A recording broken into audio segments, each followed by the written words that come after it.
எல்லாருக்கும் வணக்கம். ஒரு அழகான செய்தியோட நான் வந்திருக்கிறேன்.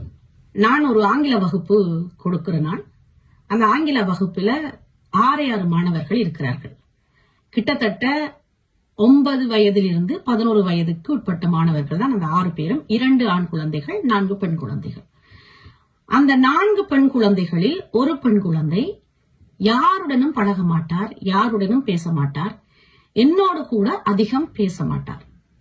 அந்த வகுப்பை நான் இன்னொரு ஆசிரியர் கற்றுக் கொடுத்து இடையில் தான் நான் அந்த வகுப்பை பெற்றுக்கொண்டேன். கிட்டத்தட்ட ஒரு 3-4 மாதங்களாகத்தான் அந்த வகுப்புக்கு நான் சென்று கொண்டிருக்கிறேன். என்னால் அந்த பெண்ணை புரிந்து கொள்ள முடியவில்லை. முதல் பிரச்சனை, அந்த குழந்தையுடைய பெயர் மிக கடினமான பெயர். முடிந்த அளவுக்கு நான் உச்சரித்து பார்ப்பேன், ஆனால் என்னால் நினைவு வைத்துக் கொள்ள முடியாத ஒரு பெயராக அந்த பெயர் இருக்கிறது. அது ஒரு பக்கம் இருக்க, நான் என்ன கேட்டாலும் முகத்தை உருண்டு வைத்துக் கொண்டே அந்த குழந்தை பதில் சொல்லும். நான் சிரித்து பேசினாலும் கூட உருன்ற முகத்தோடு தான் அந்த குழந்தை பதில் சொல்லும். ஒரு முறை பெற்றோர்கள் வந்து எங்களுடைய வகுப்பு அறையில் இருந்து நாங்கள் எப்படி வகுப்பு எடுக்கிறோம், எப்படி வகுப்பு நடத்துகிறோம் என்று பார்க்கும் ஒரு சந்தர்ப்பம் கிட்டியது. அந்த நேரத்தில் கூட அந்த குழந்தையின் பெற்றோர்கள் வரவில்லை. அவள் என்னிடம் கூறினாள், டீச்சர், என்னுடைய பெற்றோர்கள் கட்டாயம் வர வேண்டுமா, ஏனென்றால் அவர்களால் வர முடியாது என்று.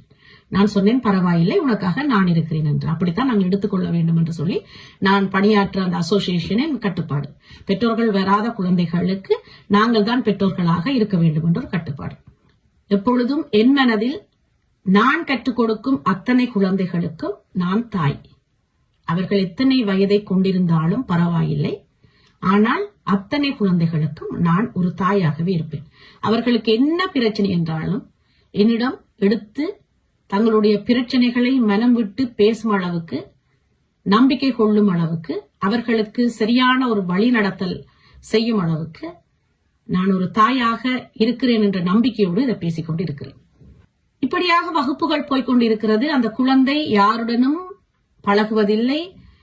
6 குழந்தைகளில் 5 குழந்தைகள் விளையாடுவார்கள், சிரிப்பார்கள். இந்த குழந்தை பேசாமலே இருக்கும். ஆனால் நன்றாக படிப்பாள், ஆங்கில மொழி நன்றாக படிப்பாள். அவள் ஒரு ஆப்பிரிக்கன் நாட்டு குழந்தை. பிரெஞ்சு மொழியிலும் அவள் அபார கட்டிக்காரி. இவளை எப்படி நான் எனக்குள் கொண்டு வாரது, இந்த வகுப்பு அறைக்குள் அவள் தனிப்பட்டவளாக இருக்கிறாளே என்ற ஒரு கேள்வி என்னை ஒரு மன உளைச்சலுக்குள் ஆளாக்கி கொண்டே இருந்தது. குறுகிய நாட்களுக்குள் இந்த 3 பெண் குழந்தைகளில் ஒரு பெண் குழந்தை, அந்த பிள்ளைக்கு 9-10 வயதுதான் இருக்கும், மெதுவாக இந்த பெண் குழந்தையோடு விளையாட தொடங்கினாள், பேச தொடங்கினாள். அருகில் சென்று அமர்ந்து கொண்டாள், அவளை கட்டி அணைப்பாள். இப்படியாக மெல்லமாக அவளோடு நட்பை பகிர்ந்து கொள்ள தொடங்கினாள்.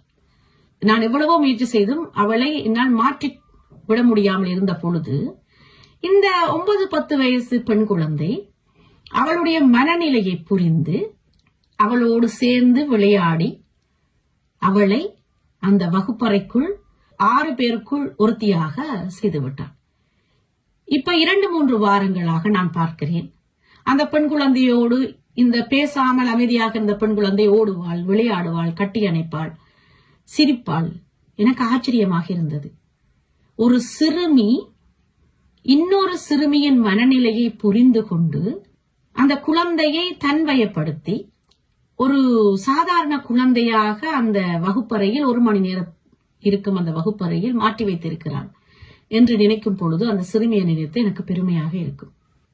இன்னொரு விடயம் சொல்ல வேண்டும் இதில் என்னவென்று சொன்னால், இப்படியான ஒரு விடயம் எமக்குள் நடைபெறுமானால், இப்ப நான் ஒரு வகுப்பறைக்கு போகிறேன், 5-6 தோழிகள் என்னோடு இருக்கிறார்கள், ஒரு வகுப்பு மாணவி மட்டும் வித்தியாசமாக இருக்கிறாள் என்று சொன்னால், எப்படியாவது நாங்கள் தோழிகளுக்குள் கண்ணால் சாடை காட்டி அல்லது கைகளால் சாடை காட்டி அல்லது காதுக்குள் குசு குசுத்து, ஏன் இவள் இப்படி இருக்கிறாள், இவளுக்கு என்ன பிரச்சனை என்று ஏதோ ஒரு கேலி பேச்சு கட்டாயம் பேசியிருப்போம்.